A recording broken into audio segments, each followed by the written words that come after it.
Hey guys, and welcome back to my Let's Play of LEGO Star Wars The Complete Saga. We're finally here. It's the final part of Challenge Mode in the second half of Episode 6. Return of the Jedi is the text. Then fades away. That's all we get to see. It's just Episode 6, Return of the Jedi. That's literally it. No, it isn't. Boba, get onto the chair, please. Thank you.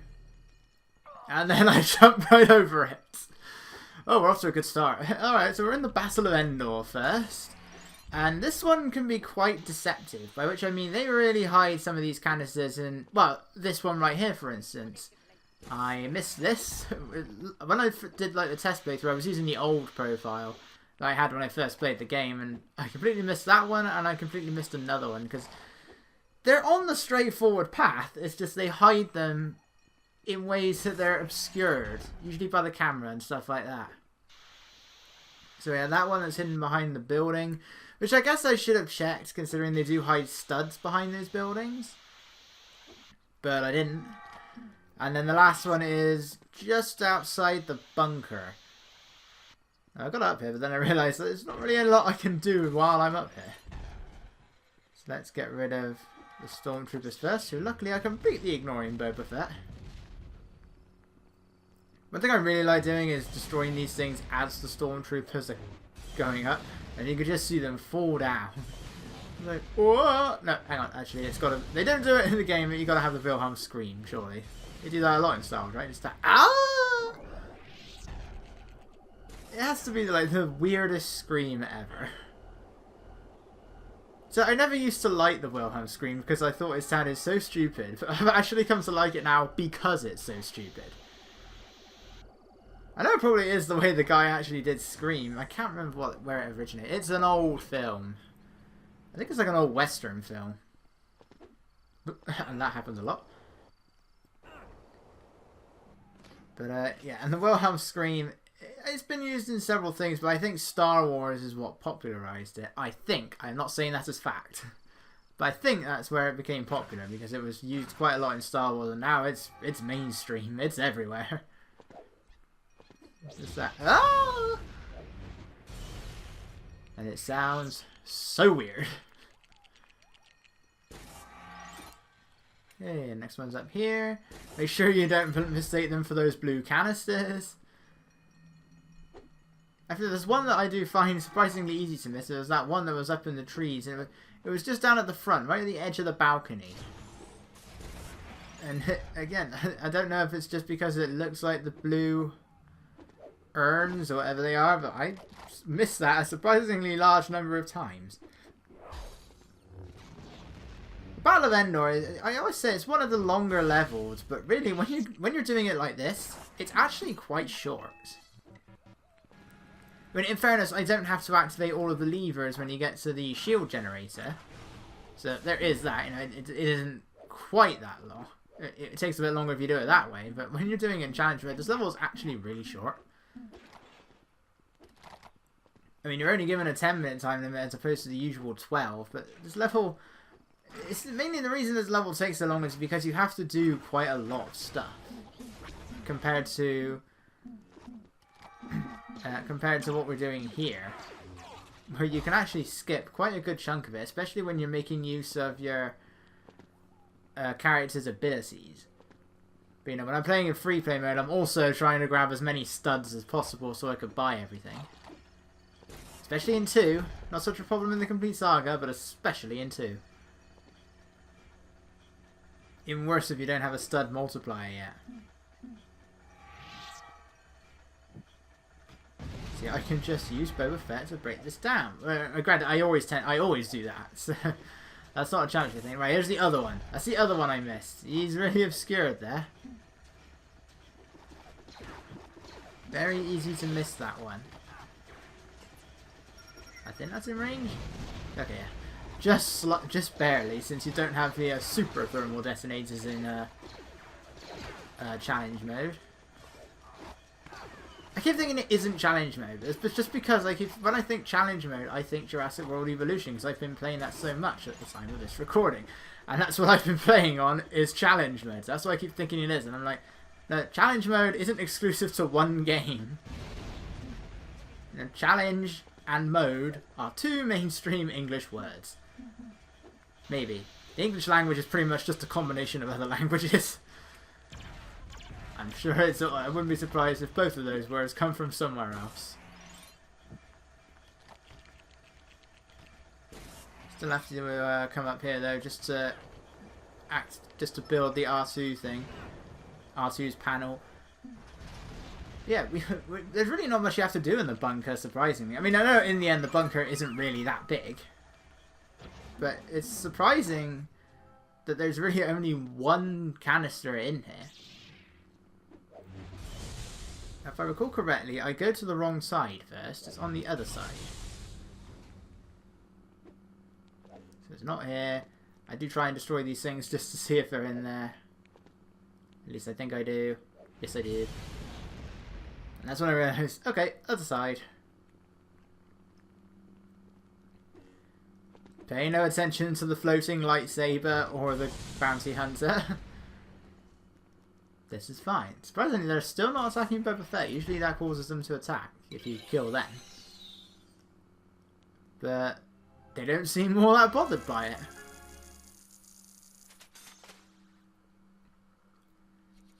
And that's the Battle of Endor. Right.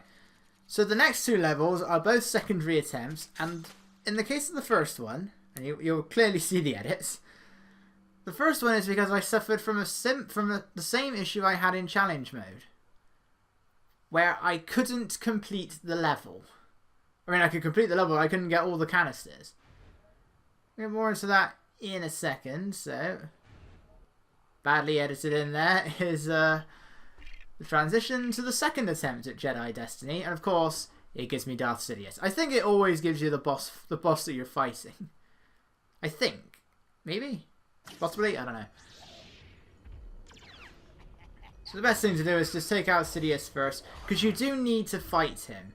You need to fight him until towards the end, because it's the only way you can get to the final mini-kit.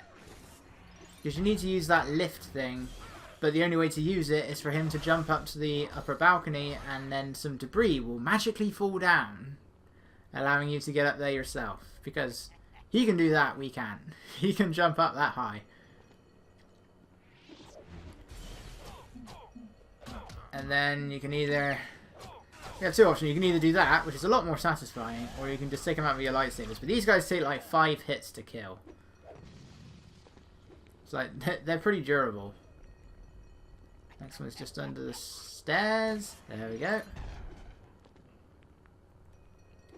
I mean, it's not exactly a very big level, so it's pretty easy to find everything. There are several that are in the middle area. But you do have to fight Darth Sidious, just so you can get the last one. It's annoying that you do have to fight him. I'd rather they just made it so you didn't have to fight him. You could potentially get everything without even touching him. But no, you have to physically fight him.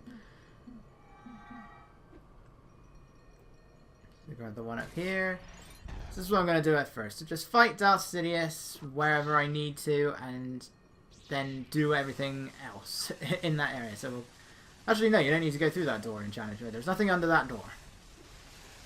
Most of them are in that red room where all the chairs are, and then the rest are just in this, like in the middle area. No, besides the first 3 that I already have. He's got a lot of health there. Last I checked, he was unarmed. Isn't that what he said? I am defenseless. No, you're not. You clearly have a lightsaber with you.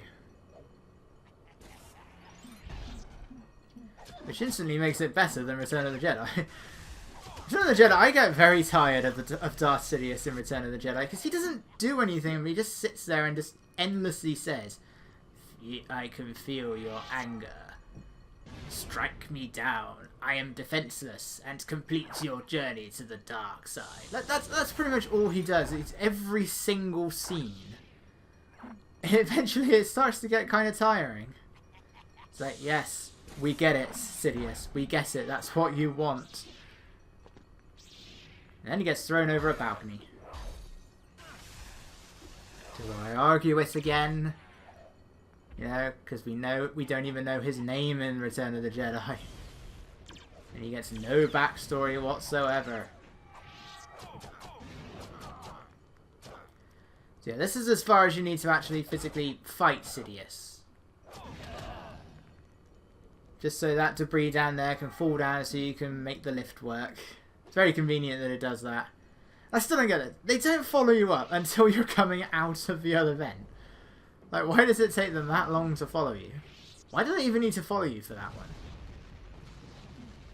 That looks like you should build something and you don't. You literally just have to attack it. So this is where I got stuck. And this happened to me when I was going through free play mode as well. So I was... where you have to push the block to activate the lift, and the lift just didn't turn on. And you cannot get the block out. I didn't check to see if you can just leave the room and come back in, but generally in this game, this isn't one of those games where if you leave the room everything resets. So I wouldn't be surprised if it's not possible to do. Don't need to hit that, you just need to hit the lever. Whilst trying not to thermal detonate, although somehow I still managed to activate the lever. Okay.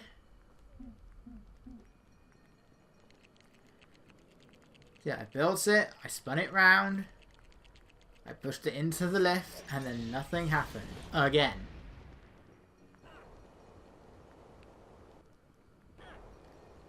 So just push it on here, and then you gotta... I mean, the main thing I can recommend is that it will, when you push it over like that green square, you can very slightly see when it actually goes into place. And that's when I would recommend pushing it, but I guess I was just very slightly off, but you can't push it back out again. I call that a major design flaw. So do I do it here? Yeah, you can just see where it slightly goes backwards.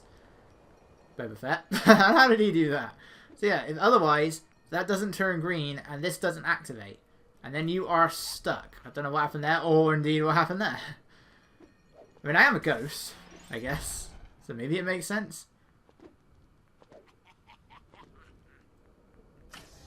And now we can just use the lift. Well, first we got to build it a bit. This thing was a lot darker in LEGO Star Wars 2. It looks more intimidating.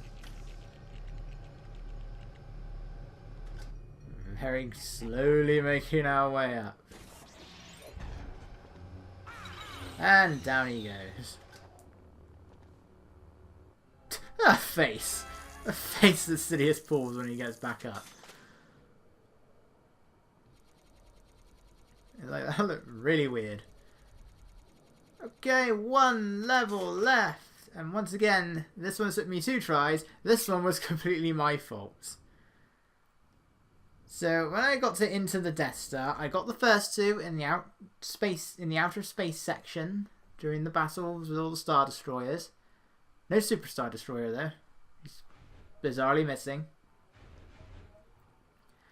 And then I thought that I missed a mini kit because I didn't even notice that I hit it. Yeah, apart from the fact that it does appear on screen and then moves down towards your counter, which would change from 2 to 3. I completely missed that part and I thought, hang on, did it not spawn the mini kit? And I was looking around for ages. And eventually I'm just like, okay. And then eventually I noticed, hang on, that clearly says 3. I was like, oh my god, I had it the entire time. Oh, restarts. Nobody needs to see this. Is it just me, or does the LEGO incomplete Death Star actually look more complete than the actual Death Star in the film? It probably is just me. I mean, it's LEGO, you can only do so much. I want to know what the Revenge of the Sith Death Star would look like in LEGO. Well, it's practically hollow.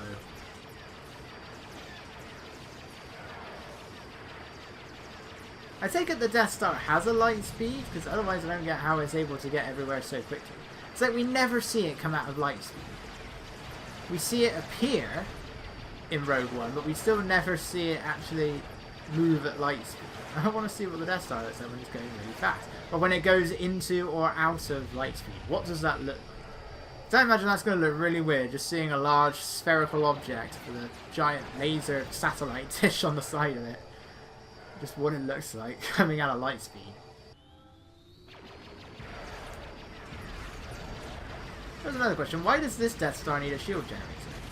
And that's the one I missed. Is it just because the rebels are now fully aware of the Death Star and they want to add more protection? Because I'm pretty sure that when they were building the one in Revenge of the Sith, it wasn't outside of any planet. It was just there. I could have sworn I had 2 parts left, but anyway. So this part is very simple, it's just a straight line. Both of these sections, the mini kit is just slightly off to the left. Always the left. You just gotta hope your torpedoes actually hit something, which quite often they don't like to do. It's not so bad here, it's when you get to the bit with the cannons that I find they just don't work. For some unexplained reason.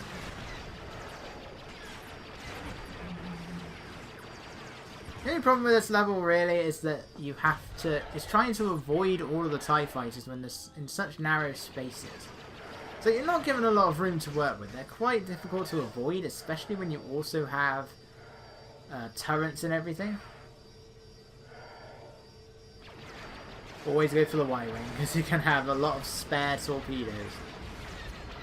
And I still don't think it does enough, because they keep on hitting the walls instead of these cannons.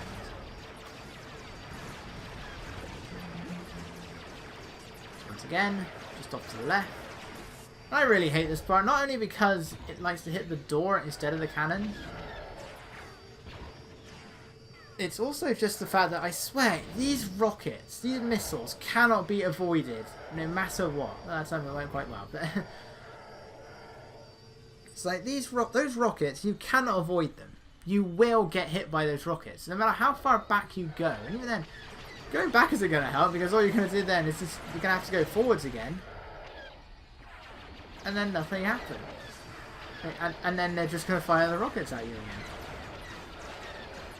I get a bit confused by some of these doors because they open up. And then I destroy them, and then the next thing I see is that they're closing. I'm like, why is nothing happening? Like, that happened a lot when I was doing it in the practice run. Like, the door thing sealed up again, and I thought, hang on, why is it not open? Okay, that laser clearly went right through the blue thing. Well, maybe not clearly, but it's definitely what happened. Now the annoying parts. So switch to the Millennium Falcon for a larger hitbox, because the last 3 mini-kits are in the chase section, the bit where you're being chased by the fire. These ones are very, very annoying, because they're so easy to miss. I managed to get that one. The other 2, I don't. I go past them, which means that I have to turn around. And yeah, you can fly back into the fire. Like that. The problem is that you're gonna die, and you're still not fast enough to use your invincibility frames to get past the fire. So you're gonna die at least twice. So like that, I completely missed that because you can't see them coming. So I grab it, turn around, but my invincibility frames end, and I still get blown up by the fire. This is a stupid section to have blue mini-kits in. You know, at least with the regular mini-kits, you can still shoot at the canisters they're in. You can't do that with the blue ones. They don't come in those spinny star canister things. So you're forced to do this, because you don't have the invincibility, which makes the fire section an absolute joke in LEGO style, in free play mode. And that's it! That's it, that's challenge mode. I'm still getting blown up. That's challenge mode. That is every single blue mini-kit in the game. Except, unlike the regular mini-kits, you can still go back in and redo challenge mode. You just don't get the 50,000 studs. You'll still get some studs for the amount of time you have left, but that's it. We're almost done the game. There is one last thing that needs to be done, and it's split into 2 parts, and that is the bounty hunter missions. These are all very simple to do. But you will need every single bounty hunter character in order to gain access to them. Well, not every bounty hunter character in the original trilogy. You don't need Jango Fett, you don't need whatever her name is from Attack of the Clones. But you will need all of the original trilogy. So next up, the bounty hunter missions. So I will see you guys then.